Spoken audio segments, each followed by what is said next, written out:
है भाई यार, केक काटने के लिए, टीचर डे सेलिब्रेट करने के लिए ना, शिक्षक दिवस। क्यों इसको सेलिब्रेट किया जाता है? सर्वपल्ली राधाकृष्णन का बर्थडे होता है। क्या होता है? उनका जन्मदिन होता है। उनके जन्मदिन को ही हम लोग टीचर्स डे के रूप में मनाते हैं। लेकिन इन्हीं के जन्मदिन को क्यों मनाते हैं? वैसे भी बहुत सारे स्कॉलर हुए हैं हमारे इतिहास में, बहुत सारे ऐसे लोग हैं जिनके नाम पे मनाया जा सकता था, लेकिन स्पेशली आप सर्वपल्ली राधाकृष्णन के ही नाम पे इसको मनाया जाता है, क्योंकि उन्होंने एजुकेशन को लेके, शिक्षा को लेके काफी क्या योगदान दिया उस फील्ड में अपना। और ये भारत के पहले उपराष्ट्रपति थे। क्या थे? First vice president of India और सेकेंड प्रेसिडेंट थे इंडिया के, डॉक्टर सर्वपल्ली राधाकृष्णन।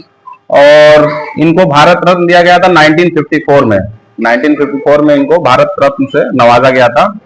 अच्छा देखो, शिक्षक दिवस मनाने का क्या पर्पज है? मान लो उनके जन्मदिन को हम मनाते हैं उनके ऑनर के लिए, उनके सम्मान में मनाया जाता है, लेकिन इसका पर्पज क्या है? शिक्षक दिवस मनाने का पर्पज क्या है? तो देखो, शिक्षक का, मैं ये नहीं मानता कि शिक्षक का बस मात्र यही एक काम है कि आपको आके आपका सिलेबस का पढ़ा दिया और चला गया, उसका काम खत्म गया। इतने से एक शिक्षक का काम नहीं खत्म होता। उसके साथ साथ आपको डांटना भी होता है। क्या होता है?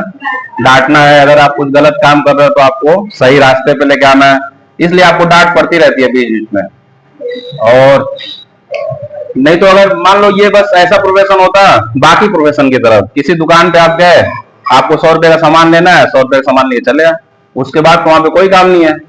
लेकिन यहाँ पे कोचिंग में हो या स्कूल में हो, आप पढ़ने आते हो, पढ़ने के लिए मान लो फीस भी देते हो, तो पढ़ने के लिए आप फीस देते हो तो उसका काम तो बस इतना ही हुआ ना कि आप फीस दी, हम पढ़ा दिए, बात खत्म।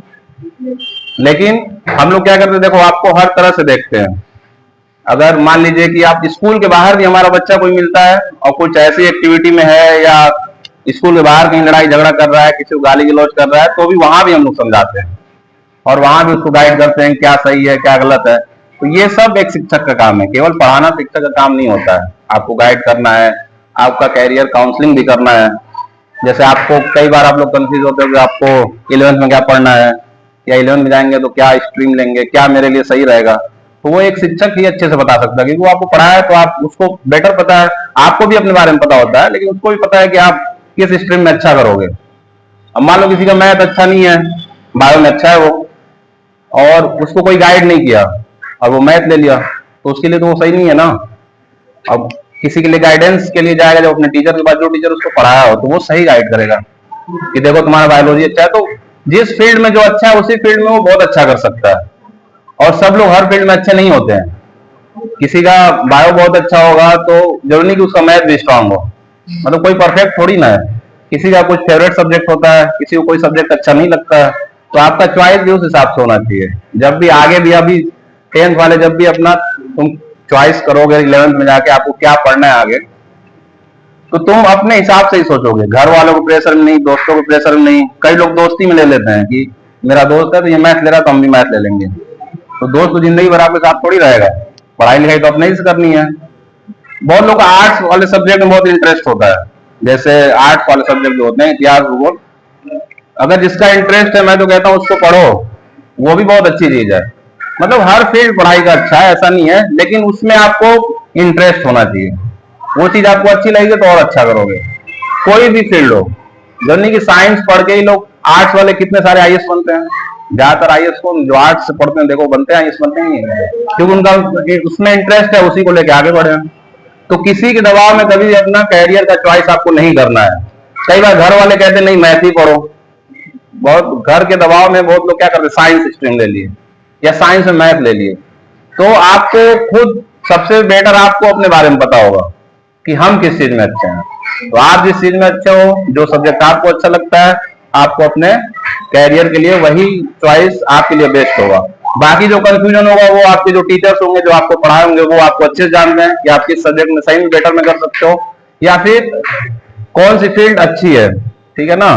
तो ये सब एक शिक्षक का काम होता है। तो शिक्षक दिवस मनाने का एक यही पर्पस होता है कि शिक्षक, जैसे हम लोग भी अपने जिम्मेदारियों को समझें, हम लोग अपनी जिम्मेदारी को समझे कि बस पढ़ाई लिखाई तक ही हमारी जिम्मेदारी नहीं है, हमारी जिम्मेदारी और भी है, आपको गाइड करना, आपका कैरियर काउंसलिंग करना, ये सारी चीजें हैं। और आप लोग को भी अपनी जिम्मेदारी समझनी है। आपको भी टीचर, कोई भी टीचर हो, आपको रिस्पेक्ट देना है। लेकिन आजकल देखो ये बहुत कम हो गया। बहुत बच्चे मिलते हैं, मुस्कुरा के निकल जाएंगे, सही बता रहा हूँ, आजकल के, पहले ऐसा नहीं था। हम लोग जब पढ़ते थे तो बहुत रिस्पेक्ट करते थे, मतलब डर से एक तो रास्ता बदल लेते थे। अगर सामने हमारा टीचर आ गया तो इतना डर था कि हम लोग रास्ता बदल लेते। अब सामने पढ़े तो कम से कम विश तो करो, गुड मॉर्निंग, गुड इवनिंग, नमस्ते, जो भी कुछ तो कर सकते हो ना। लेकिन आजकल मोस्टली बच्चे क्या होते हैं, स्पेशली ये अपने बच्चे स्कूल वाले, वो मार्केट में देखेंगे मुस्कुरा के चले जाएंगे, कुछ गुड मॉर्निंग गुड इवनिंग कुछ नहीं। तो ये सब अपने अंदर मैनर आप लोग लाओ, ठीक है ना। भाई शिक्षक की जिम्मेदारी है, तुम्हारी भी तो जिम्मेदारी है, तुम लोग की भी जिम्मेदारी है, बनना तो तुम ही को है ना। कौन को पढ़ के हम लोग को दे दोगे अच्छा करके, बस याद ही करोगे सर अच्छा पढ़ाते थे, इतना ही रह जाएगा ना। तो यही सब है, आप लोग अपनी जिम्मेदारी समझो, हम लोग अपनी समझते ही है। बहुत मेहनत से पढ़ाया जाता है यहाँ पे, बहुत मेहनत से पढ़ाया जाता है। आपको जो स्कूल में आगे पढ़ाया जाता है, कोचिंग में कभी भी आप कंपेयर कर लेना, यहाँ ज्यादा पढ़ाया जाता है, उससे बहुत ब्रॉड पढ़ाया जाता है। तो उसको आप लोग फॉलो करो। बाकी कोई भी चीज की, किसी भी चीज की, कोई किसी भी तरह कोई कंफ्यूजन हो तो हम लोग हैं और हम गाइड कर सकते हैं। हम लोग उस लेवल पे तैयारी की है, पढ़ाई लिखाई की है कि आपको हर चीज से गाइड कर सकते हैं। अभी इंटर में क्या करना है आपको, इंटर के बाद क्या करना है, हर तरह गाइडेंस आपको यहाँ पे मिल सकता है। बस इसी के साथ मैं अपने वाणी को विराम देता हूँ।